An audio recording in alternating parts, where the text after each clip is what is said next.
Good morning and welcome to Our Issues Milwaukee. I'm your host, Andrea Williams, and our focus this morning is on organizations that are working hard to make a difference in the community. My first guest is the director of a nonprofit organization that's mission is to empower young people with the knowledge, strength, and determination to become a better person and citizen of the community. Marcus Duke is the director and founder of Club Kids 414 Incorporated. How are you, Marcus? Hi, how are you? I'm doing well. Thank you for being here. Thank you for having me. And actually, you started Club Kids 414 20 years ago. Give or take, yes, Wow. 20 plus, yeah, early 90s. Okay, so if you would tell us more about the organization and what led to its creation. Club Kids, early 20s, my earlier years, I was going through a lot of stuff in my life. Gangs, selling drugs, start having kids, start realizing that I need to change my life around. As my kids got older, my oldest daughter just started looking at me and like, Dad, we don't have nothing to do. We're bored. We need something to do with our time, you know. And so I was like, man, you know, I'm doing this mess over here. I need to quit. And my daughter is trying to give me the inspiration that I need to stop. So I was telling my little brother, I was like, man, we got to stop this. We got to change our life around. Went to my grandfather, which is the person that, he's a minister, so he was the person and inspiration in my life. And I told him, I said, you know, I want to get out this game. I want to stop this mess, and I need to start a new business, start a business. So my grandfather pretty much funded me a painting company. And so I was like, okay, I got the painting company going, and I'm still out here half my foot halfway in, halfway out. So we was going up to the park. We was going up to McGovern Park a lot. That's like the park we grew up in. You know, you grew up in, most people in Milwaukee grew up in the Silver Spring neighborhood area. So we was going to the park on the 4th of July every year, and we see this stage, the County Parks will lead this stage. They do the 4th of July. They come out and The talent contest. They didn't do the talent contest. Okay. They actually did the for the 4th of July event. Okay. I can't remember exactly what the word The was. fireworks and all that good stuff, yeah. So we seen this stage sitting there, and it was like, man, they leave this stage here, they leave the power, they leave chairs, and they leave all this stuff. And I was a mobile DJ, so I was like, hey, I got DJ equipment. I looked at my little brother, he looked at me, he's like, man, let's put on a talent show. So we started putting on talent shows. 3 years later, we get tapped on our shoulder. I get a tap on my shoulder, and it's the person from that be at the park all the time, and they said, we've been seeing you doing this every year. You can actually get paid for doing this. We've been watching you. You do a great job. You give a lot back to the community. And this person was Karen Parker from Growing Powers.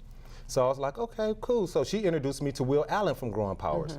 Next thing I know, I was on the 4th of July committee for the talent show. So we started doing talent shows there. So that's where the talent shows That's came where the talent in. show part Wow. came in. Okay. So we started doing talent shows for the community, and then 10 years go by. Next thing I know, I'm the president of the board. Will Allen Will Allen from Growing Powers. He then retired, and he made me the president of the board. So we just kept on going on with the talent shows. And then Karen Parker came back to me and said, have you ever thought about starting a nonprofit? And I was like, no, and I don't like the way that sounds. Non-profit, nah. And so she convinced me that it'd be okay. And so she just gave me some tips on how to get started.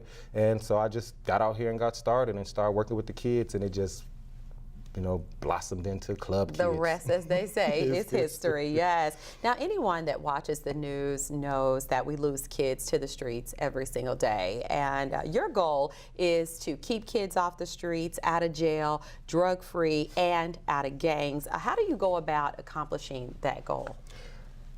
Me personally, we having all these meetings and trying to figure out what these kids need. For me, it's pretty much really simple. It's two things. They need a couple of bucks in their pocket, and they need something to do with their idle time.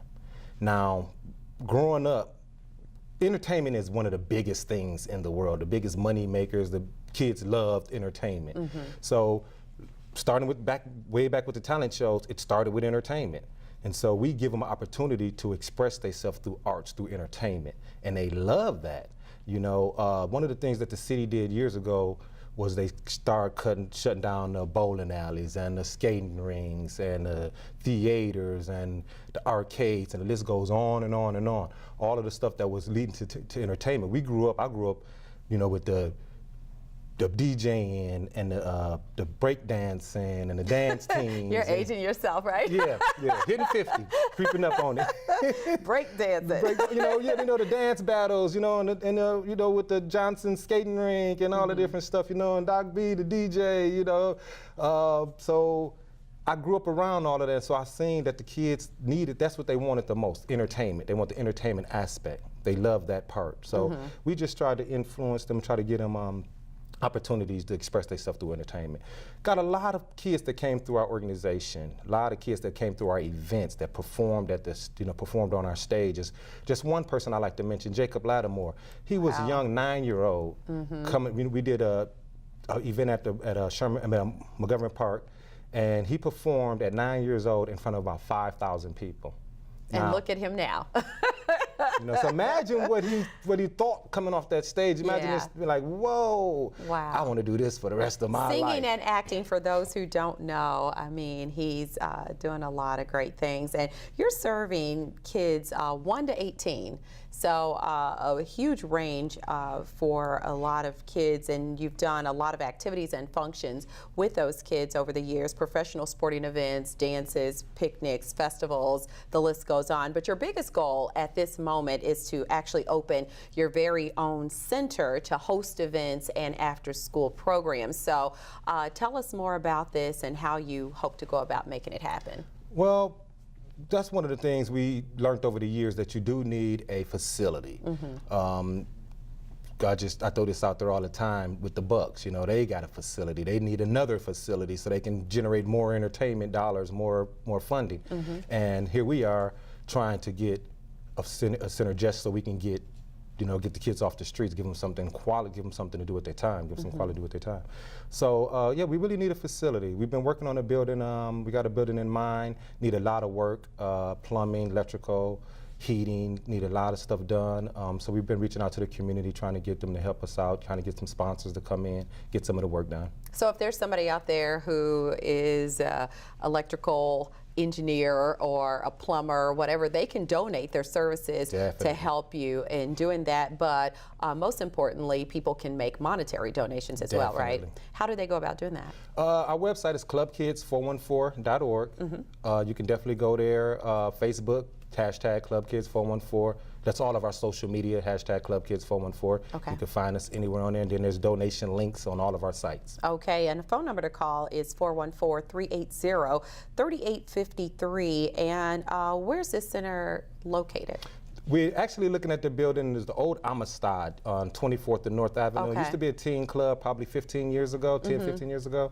And it's been sitting vacant for that long. Wow. So so it needs some work. Need a lot of work, but it's the perfect location, perfect size, parking, central, so for a lot of people in the city can get to it on the bus line. So there's a lot of good things with us with the center. Yeah, well, hopefully we're talking it into existence. How much money do you actually need to raise in order to make it a reality?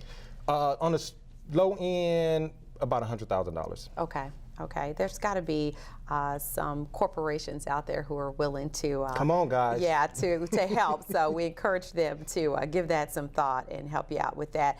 You've been recognized nationally for your hard work in the community, specifically with gangs. And it's funny you mentioned Jacob Lattimore, and now he's on the BET red carpet hosting here and there. And Black Entertainment Television actually reached out to you and recognized you with their Shine a Light Award for the work that you're doing right here in Milwaukee. You were introduced by Fantasia, and you're standing on stage in front of hundreds of celebrities. You got to tell us what that was like. Pretty much drawing a blank. It was like I woke up one morning and I was on the plane, then I woke up again and I was on my way back home. Okay, the rest is a blur. But it was awesome. I mean, really, it was awesome. Just the opportunity, People ask me all the time, how did you get recognized? How did you get nominated? How did they find you in Milwaukee? Yeah. And the question I tell them is, I have no clue, because I really don't. And I tell them it must have been God. It couldn't be nobody but God. I joke all the time. I say they probably scribbled my name off the list and then came back and my name was there again, and they balled the paper up and tossed it in the garbage and came back, the paper was there again. Like, what's going on? It's really, in other words, it's well deserved. So I'm wondering, when you look back and you really marinate on the fact that people who are not even in this community are recognizing what you're doing, what goes through your mind? Well, after being doing this for 20 plus years, you run across a lot of people and you learn a lot. And I learned that, I just try to say it like this, I was in a lot of circles earlier, trying to get my word out, trying to get the word out, trying to get some help, trying to get the support I needed. And then after 20 plus years, or going through that, the people that I was basically trying to get stuff done with were disappearing, wasn't available anymore to me. So I had to start over again and start over again and start over again. So I learned as I got, after so many years in this, I learned to stop doing that and to just do me. Okay. Stop worrying about trying to get this person to help, that person to help, and stop trying to do it everybody's way and just do it my way. All right, Frank Sinatra. Pretty much. I sing it every now and then.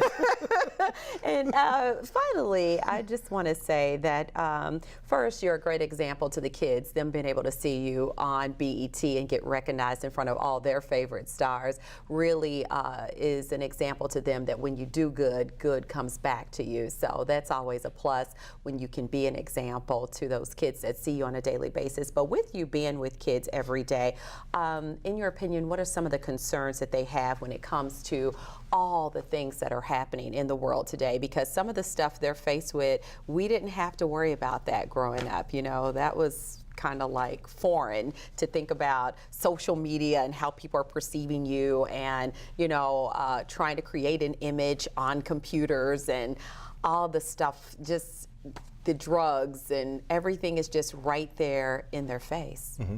And that stuff didn't just start. You know, I actually had to live through them things, and I lived through the suffering, the pain, the sugar sandwiches, you know, the government cheese and all of that, you know, growing up poor. So I understand exactly where these kids are coming from, and they actually just poorer.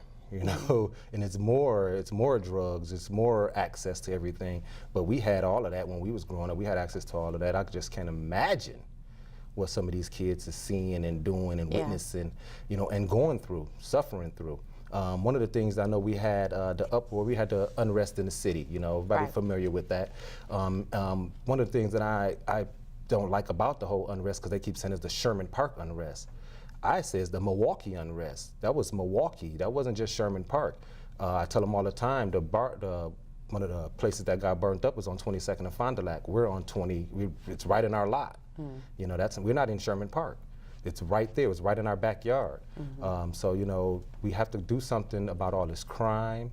We have to do something about these kids, giving these kids something to do, something positive and creative to do with their time. And we have to figure out a way to put a couple of bucks in their pockets. Okay. Simple stuff. I mean, teach them how to cut hair, teach them how to cut grass, teach them how to do hair, you know, just the simple stuff that they can do. Teach them how to plumbing, electrical, you know, simple things that they can do, flooring, just little things that they can do that they can make money for with their hands for the rest of their life. Well, you are certainly helping out in giving a solution to what needs to be done, and I'm hoping and praying that this center that you're working towards will become a reality sooner than later. So thank you so much for coming by. Congratulations on all the great things that you're doing and continued success. Thank you for having me. It's been a pleasure. Marcus Duke is the founder and director of Club Kids 414 Incorporated, and for more information about Club Kids, you can log on to clubkids414.org or give them a call at 414-380-3853. When we return to Our Issues Milwaukee, we'll find out more about a conflict resolution effort that's been launched in more than 30 cities across the country, including here in Milwaukee. The goal is to reclaim neighborhoods in our city, and we'll discuss that and more right after this.